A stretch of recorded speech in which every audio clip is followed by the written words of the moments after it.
নমস্কাৰ, পুনৰ এটা ব্লগলৈ স্বাগতম। নমস্কাৰ, পুনৰ এটা নতুন ব্লগৰ কাৰণে স্বাগতম চবকে। আৰু আজি মহাসপ্তমী, গৈ আছোঁ এতিয়া মাক দৰ্শন কৰিবৰ কাৰণে। আৰু ব্লগটো ভালদৰে চাই থাকক। আজি সপ্তমী, মহাসপ্তমী, বিভিন্ন প্ৰান্তে আজি পূজা হৈ আছে। মাক চবে দৰ্শন কৰি আছে, আশীৰ্বাদ বিচাৰিছে যে আগন্তুক দিনলৈ সুকলে যাওক, মানুহৰ মংগল হওক, এইখিনিয়ে প্ৰাৰ্থনা। বেছিলি একো নকওঁ, চাই থাকক ভিডিঅ'টো, আগুৱাই দিয়ক আৰু লাইক আৰু ছাবস্ক্ৰাইবটো কৰি দিব।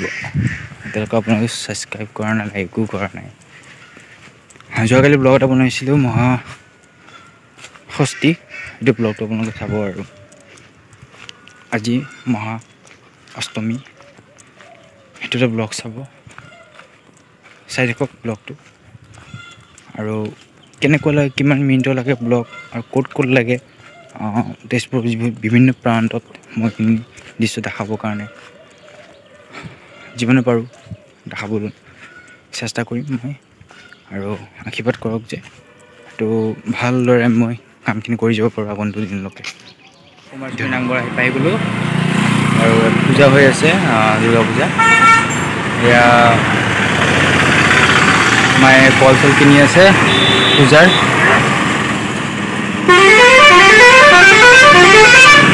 বা ইমান গাড়ী চাড়ী আহিছে, একো শুনা চুনাই নাপায় ক'ব গ'লে দেই। পূজা হৈ আছে, ভিতৰলৈ সোমাম আৰু অলপ জুম কৰি দিওঁ না, অলপ হৈ আছে ভিতৰত। এই ৰাস্তাটো পাৰ হ'ব লাগে যে মানুহ ভিৰ একদম পুৰা। সেই ভিতৰলৈ আহিলোঁ আৰু সেৱা চেৱা কৰি লওঁ গণেশ বাবাক, আৰু বছৰটো ভালে কুশলে যাওক। প্ৰথমতে গণেশক সেৱা চেৱা কৰি লওঁ আমি চবেই, আৰু বাপ্পা মহৰীয়া আশীৰ্বাদ কৰক, আগন্তুক দিনটো ভালকৈ যায়, আমাৰ অসমবাসী ভালকৈ যায়। জয় বাপ্পা। দেৱী মাক সেৱা আমি কৰি লওঁ। ইমান ধুনীয়া কৰি প্ৰতিমূৰ্তি বনাইছে আমাৰ শিল্পীসকলে, দিনে ৰাতি কষ্ট কৰি কিনে ইমান ধুনীয়া ধুনীয়া আমাক উপহাৰ দিয়ে। আৰু দেৱী মাৰ ওচৰত এই প্ৰাৰ্থনা যে আগন্তুক দিনলৈকে চবৰে মংগল হওক। আৰু মই চাকি জ্বলালোঁ, ধূপ জ্বলালোঁ, মা জ্বলালে, আৰু আশীৰ্বাদ কৰক বছৰটো ভালে ভালে যায়।